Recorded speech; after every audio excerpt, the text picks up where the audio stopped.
O milagre no louvor, a cura de Renato. Renato sempre foi um homem trabalhador.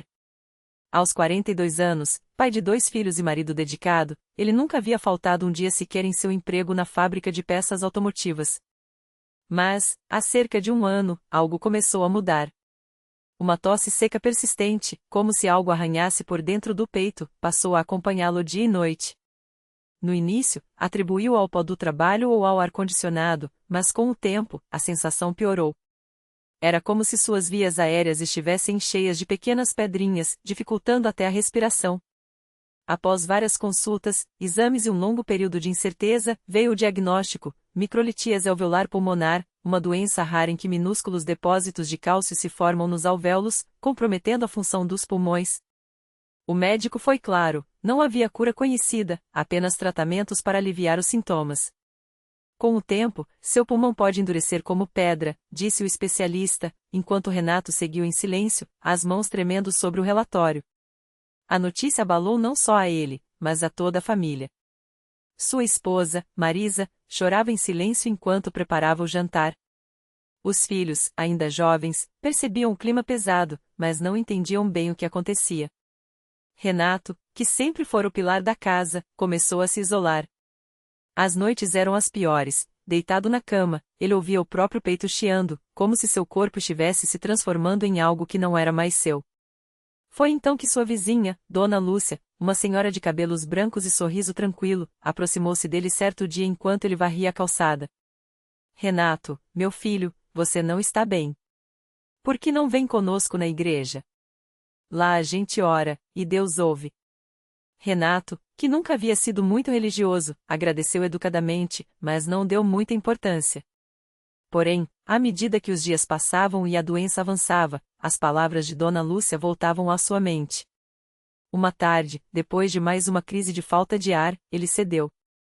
Vou só uma vez, disse a Marisa, que, surpresa, aceitou ir com ele. Era um domingo à noite, e a congregação cristã no Brasil daquela região reunia-se em um salão simples, sem luxos, mas cheio de uma paz que Renato nunca havia sentido antes. Ao entrar, notou os irmãos e irmãs vestidos com modéstia, as mulheres com saias longas e cabelos presos, os homens de camisa social. Ninguém usava joias ou chamava atenção para si. Tudo era simples, puro e ordenado, como se ali o mundo lá fora não existisse. O ancião, um homem de voz serena e postura respeitosa, dirigia a reunião. Não havia instrumentos musicais, apenas vozes unidas cantando hinos que falavam de fé, esperança e confiança em Deus.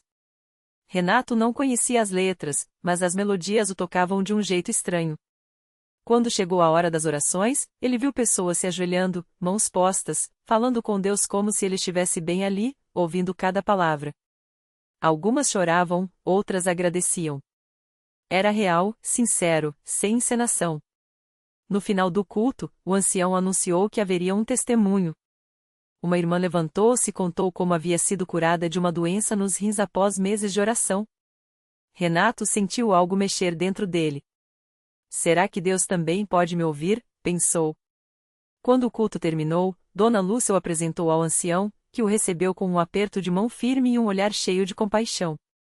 Irmão Renato, se quiser, podemos orar por você. Deus é poderoso. Nos dias seguintes, Renato começou a frequentar as reuniões. Não entendia tudo, mas sentia uma paz que não vinha dos remédios. Os irmãos o acolheram sem julgamentos, e às quartas-feiras, nas reuniões de oração, ele via pessoas clamando a Deus com uma fé que ele nunca havia visto antes.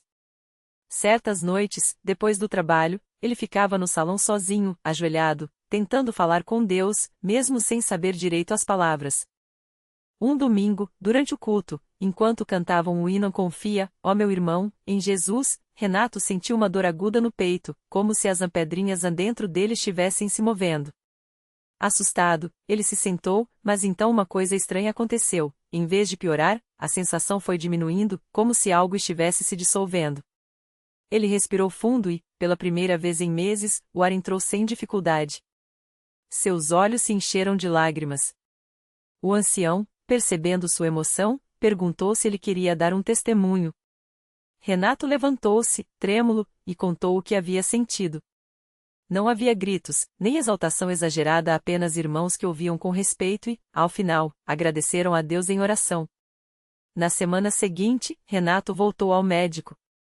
Os exames mostravam uma melhora inexplicável, os nódulos de cálcio haviam diminuído significativamente, e sua capacidade pulmonar estava quase normal. O médico, surpreso, não teve explicação. Continue o que estiver fazendo, disse. Renato sabia muito bem o que havia acontecido. Não foi o médico, não foi o remédio, foi Deus, através das orações daqueles irmãos humildes que não buscavam fama, apenas serviam ao Senhor em verdade. Pouco tempo depois, Renato foi batizado nas águas, em uma cerimônia simples, mas cheia de significado. Quando emergiu da água, sentiu que não era mais o mesmo. Sua doença não havia voltado, e sua fé, antes tão frágil, agora era firme como rocha. Ele e Marisa também participaram pela primeira vez da Santa Ceia, um momento de reflexão e gratidão que marcou suas vidas para sempre. Hoje, Renato é um dos irmãos que mais incentiva os novos a confiarem em Deus. Ele sabe que nem sempre a cura vem da maneira que esperamos, mas que Deus ouve o clamor dos que o buscam com sinceridade. Sua lição: a fé não é sobre ver para crer, é sobre crer para ver. E na congregação cristã, aprendi que Deus não olha para nossa aparência ou nosso passado, Ele olha para o coração. E assim, entre hinos cantados à capela, orações fervorosas e a simplicidade de um povo que serve a Deus em espírito e verdade, Renato encontrou não só a cura para seu corpo, mas a paz para a sua alma. A vida de Renato e Marisa mudou tanto depois daquele milagre que até os vizinhos notaram a diferença. Antes, ele mal tinha forças para sair de casa, e agora era comum vê-lo chegando cedo na igreja, ajudando a organizar as cadeiras ou conversando com os irmãos mais novos na fé. Marisa, que antes chorava sozinha no quarto, agora sorria enquanto preparava o café da manhã para os dois, agradecendo a Deus por cada novo dia. Um domingo, depois do culto, o irmão mais velho da congregação se aproximou deles. Era um homem de poucas palavras, mas de muita sabedoria, conhecido por todos como o irmão Antônio. Ele colocou a mão no ombro de Renato e disse, com voz calma: Filho, Deus não te curou só para você. Ele quer que você conte essa história para que outros também acreditem. Renato sentiu um frio na barriga. Falar em público. Ele, que sempre foi tímido, que evitava até mesmo as reuniões de família. Mas algo dentro dele ardeu como uma chama. Era como se Deus mesmo estivesse lhe dizendo: você pode. Na semana seguinte, durante o culto de testemunho, Renato se levantou. As mãos tremiam, a voz falhou no começo, mas quando ele começou a contar como Deus o tinha tirado das trevas da doença e da desesperança, as palavras fluíram sozinhas. Ele falou do medo, das noites sem dormir, da oração de Marisa que não parava, e do dia em que, contra toda a lógica médica, os exames mostraram que o câncer tinha sumido. Quando terminou, o silêncio tomou conta do salão. Depois, um irmão se levantou e disse, com lágrimas nos olhos: Eu também estou lutando contra uma doença. Sua história me deu força. Outra irmã, que há meses não ia à igreja porque se sentia sozinha, abriu o coração. Pensava que Deus tinha me esquecido. Mas hoje vejo que Ele está aqui, sim.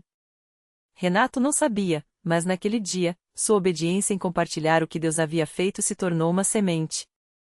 Nos meses seguintes, várias pessoas procuraram os irmãos da igreja pedindo oração, e muitas delas receberam suas próprias respostas.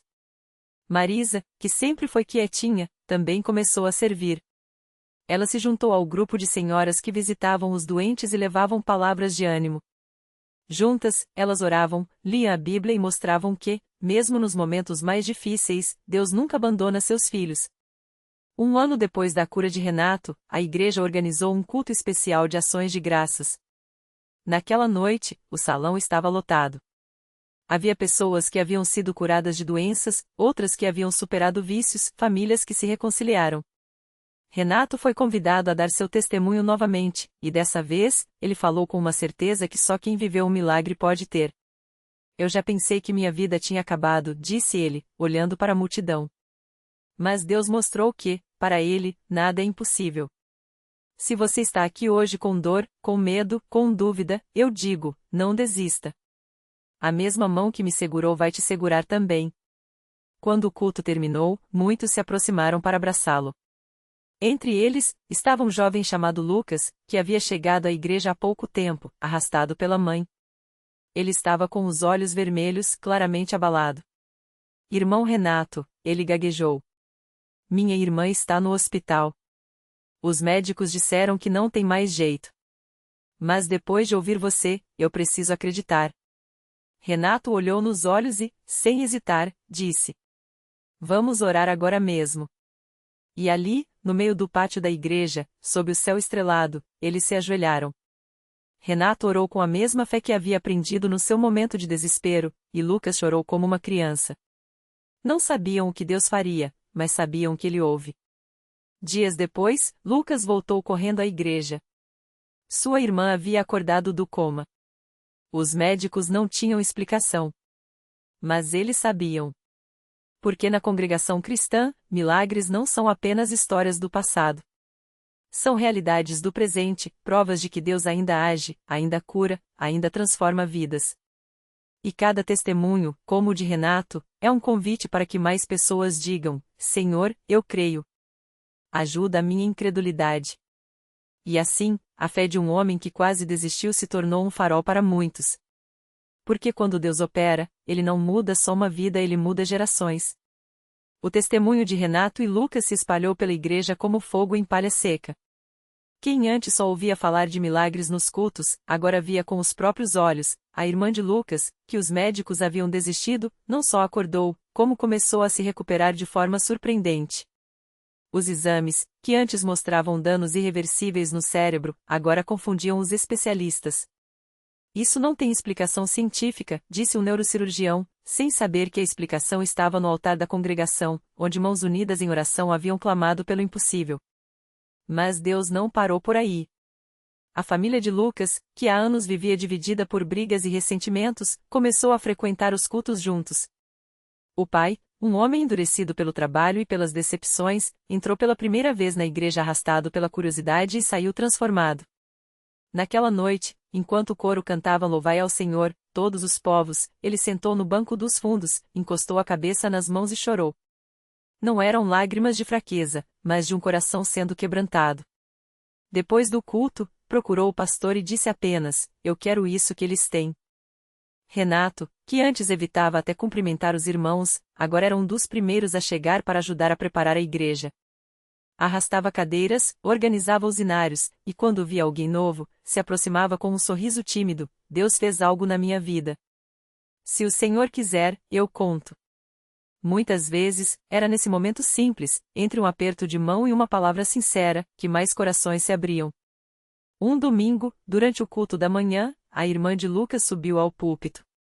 Ainda fraca, mas com os olhos brilhando, ela segurou o microfone com mãos trêmulas e disse: Eu não lembro de quase nada do que aconteceu, mas uma coisa eu sei: enquanto eu estava naquele coma, eu sonhei com uma luz. E nessa luz, eu ouvia vozes cantando. Eram as mesmas músicas que eu ouço aqui. Ela fez uma pausa, engolindo o choro. Deus me deixou ouvir o céu antes de me trazer de volta. O templo ficou em silêncio. Alguns irmãos choravam, outros erguiam as mãos em adoração. O pastor, com a voz embargada, lembrou as palavras de Jesus: Se tiverdes fé como um grão de mostarda, direis a este monte: passa daqui para acolá, e ele passará, e nada vos será impossível. Então, como se fosse um só coração, a congregação começou a cantar glória a Deus nas alturas, não como um hino qualquer, mas como um grito de vitória. Os meses passaram, e o milagre de Lucas e Renato virou semente. Aquela família que quase se desfez agora servia a Deus unida. O pai foi batizado nas águas, a mãe passou a ensinar na escola dominical, e a irmã, totalmente recuperada, se tornou uma das vozes do coro. Renato, que um dia pensou em desistir de tudo, agora era um dos obreiros mais dedicados, sempre pronto a estender a mão a quem chegava quebrado. E assim, como um rio que começa com uma gota, a fé daquele lugar cresceu. Porque na congregação cristã, os milagres não são apenas para alguns. São para quem crê. Para quem ora. Para quem, mesmo no escuro, escolhe confiar que a luz virá. E a luz sempre vem. Naquela mesma igreja, onde as paredes guardavam histórias de lágrimas viradas em alegria, outra família chegava arrastando o peso de um sofrimento que parecia não ter fim. Era Dona Maria, uma senhora de mãos calejadas pelo trabalho duro, e seu filho, o Júnior, um jovem de 22 anos que há 3 anos vivia preso em uma cadeira de rodas após um acidente de moto.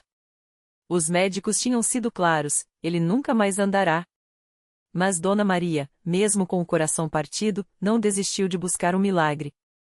Ela ouvirá falar da congregação cristã, de como Deus operava ali, e decidiu que aquele seria o último lugar onde iria clamar. Na primeira reunião que assistiram, Júnior olhava para os pés imóveis, para as pernas que não respondiam, e sentia a desesperança apertar seu peito. Mas quando os irmãos começaram a orar por ele, algo mudou. Não foi uma cura instantânea, não foram pernas que de repente se mexeram. Foi uma paz tão profunda que invadiu sua alma, como se uma voz sussurrasse: confie. Eu estou aqui. Dona Maria, ajoelhada ao lado do filho, chorava enquanto os obreiros impunham as mãos sobre a cabeça de Júnior, pedindo a Deus não apenas a cura física, mas a renovação da fé daquele jovem. As semanas se passaram, e Júnior voltou à igreja toda semana, mesmo sem ver mudança alguma. Até que, numa noite de oração, algo inesperado aconteceu. Enquanto o pastor falava sobre a importância de persistir na fé, Júnior sentiu um formigamento nos dedos dos pés. Era fraco, quase imperceptível, mas estava lá. Seu coração disparou. Ele olhou para a mãe, que percebeu seu rosto pálido e os olhos arregalados. Mãe, eu sinto alguma coisa, ele sussurrou. Dona Maria segurou sua mão com força, e as duas choraram juntas, sem dizer mais nada. Sabiam que Deus estava começando a agir.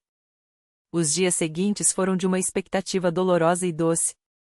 Júnior fazia fisioterapia com uma determinação nova, orava todas as noites, e a cada reunião, pedia aos irmãos que orassem por ele.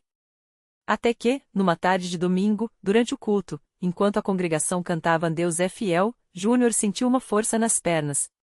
Com lágrimas escorrendo, ele se segurou nos braços da cadeira e, tremendo, tentou se levantar. Os irmãos ao redor perceberam e, num silêncio reverente, estenderam as mãos para ampará-lo. Dona Maria, de joelhos, clamava: Senhor, se é da tua vontade, levanta meu filho. E então, como se o céu tivesse se aberto sobre aquele lugar, Júnior se pôs de pé. Primeiro vacilante, depois mais firme. Um grito de glória encheu a igreja. Homens choravam, mulheres levantavam as mãos, crianças pulavam de alegria. Júnior, com as pernas ainda trêmulas, mas funcionando, abraçou a mãe e disse: Mãe, Deus me curou. A notícia se espalhou como fogo, e naquela noite, muitas pessoas que antes duvidavam voltaram a crer. Porque ali, mais uma vez, Deus mostrou que não há impossíveis para quem confia nele. Júnior não apenas voltou a andar, como se tornou um testemunho vivo do poder de Deus. Hoje, ele serve na igreja como auxiliar dos jovens, contando sua história para aqueles que chegam desanimados. Dona Maria, que antes carregava o fardo da dor, agora sorria ao ver o filho correndo pelos corredores da congregação, ajudando, abençoando, vivendo. E assim, como Happened com Lucas e Renato, o milagre de Júnior não ficou só com ele. Tornou-se uma semente que germinou em muitos corações, provando que, na congregação cristã, a fé não é apenas uma palavra, é uma realidade que transforma vidas. Porque Deus não mudou. Ele ainda ouve, ainda age, ainda cura. E para quem persevera, a vitória sempre chega. Na mesma congregação onde Júnior recebeu seu milagre, havia uma jovem chamada Ana Clara. Ela chegará arrasada, com o coração partido e as lágrimas secando no rosto. Há 2 anos, os médicos haviam dado um diagnóstico cruel: síndrome de Guillain-Barré. A doença havia roubado seus movimentos pouco a pouco, até que ela ficou acamada, dependente de ajuda até para segurar um copo d'água. Os remédios aliviavam a dor, mas não devolviam a esperança. Até que um dia, sua tia, irmã fiel da CCB, a trouxe para um culto. Ana Clara não conseguia nem levantar os braços para orar. Mas dentro dela, uma chama pequena ainda ardia. Enquanto o coro cantava Jesus é o médico dos médicos, ela sentiu algo diferente. Não era só emoção, era como se uma corrente de paz invadira seu corpo. Quando o pastor chamou os enfermos à frente, sua tia a carregou nos braços, como uma criança. Os irmãos oraram por ela com lágrimas, impuseram as mãos, e clamaram em nome de Jesus. Naquela noite, Ana Clara não sentiu mudança imediata. Mas algo dentro dela disse: volte. E ela voltou. Semana após semana, mesmo quando as pernas ainda não respondiam, ela persistia. Até que, em um culto de quarta-feira, enquanto o pastor lia Salmo 103, ele perdoa todas as tuas iniquidades e sara todas as tuas enfermidades, um calor estranho percorreu suas pernas. De repente, como se uma corrente elétrica a atravessasse, ela mexeu os dedos dos pés. Depois, dobrou os joelhos. E então, com lágrimas escorrendo, tentou se levantar. Os irmãos ao redor gritaram de alegria quando viram Ana Clara, trêmula, mas em pé, apoiada no banco. No domingo seguinte, ela entrou na igreja andando com sua própria força. Os médicos, que antes diziam que ela jamais recuperaria os movimentos, ficaram estarrecidos. Mas Ana Clara só sorria e dizia: não foram os médicos. Foi Jesus. Na congregação, ele me encontrou. Hoje, ela serve no departamento das crianças, ensinando os pequeninos a orar com a mesma fé que a salvou. Sua mãe, que antes vivia em desespero, agora ajuda nas campanhas de doação de cadeiras de rodas para outros enfermos, dizendo: se Deus fez por minha filha, Ele pode fazer por qualquer um. Basta crer. E assim, como Júnior, Lucas e Renato, Ana Clara se tornou mais um elo nessa corrente de milagres que não para de crescer. Porque na CCB, não são só histórias que se contam, são vidas que se reescrevem. E Deus, que não muda, continua provando que, onde há fé, o impossível se curva. Porque Ele é o mesmo ontem, hoje e sempre. E para quem busca, a resposta sempre vem. O milagre completo. Ana Clara não só voltou a andar, ela dançou. No dia de seu batismo, quando mergulhou nas águas, sentiu algo além da cura física, uma paz que encheu cada fibra de seu ser. Ao sair do tanque, seus pés, antes inertes, pisaram firmes no chão. A congregação explodiu em lágrimas e louvor. Os médicos, que a haviam dado como caso perdido, assistiram ao vídeo do momento e, atonitos, escreveram em seu prontuário: cura espontânea inexplicável. Mas Ana sabia a explicação. Naquela noite, enquanto orava com as crianças do departamento infantil, uma menina de 6 anos, com os olhos brilhando, perguntou: tia Ana, como a gente faz para Jesus ouvir a gente? Ela se ajoelhou, pegou as mãos pequenas da criança e sussurrou: fé não é só pedir, meu amor. É confiar que Ele já está agindo, mesmo quando a gente não vê. A reflexão que fica. Há milagres que os olhos não veem, mas a alma sente. Ana Clara não recebeu apenas a cura, recebeu um chamado. Seu testemunho provou que Deus não escolhe os perfeitos, mas se perfeiциona nos quebrantados. O desespero de sua mãe se transformou em esperança ativa, suas lágrimas, em sementes de compaixão. Porque a fé não nega a dor, mas a transfigura. O que era limite virou ponte. O que era fim, tornou-se começo. A lição. Deus não muda métodos, Ele muda corações. A cadeira de rodas que Ana Clara doou para outro enfermo não era só madeira e rodas, era um convite: o que Ele fez por mim, pode fazer por você. Porque milagres não são exceções na vida de quem crê, são a regra de um Deus que ainda fala, ainda toca e ainda escreve histórias com finais que o mundo chama de impossíveis. E assim, entre risos de crianças, orações sinceras e mãos estendidas, a corrente de milagres continua. Não por acaso, mas por escolha, a escolha de acreditar que, quando Deus age, até o silêncio se torna testemunho. E a fé? A fé é a caneta com que Ele assina cada vitória.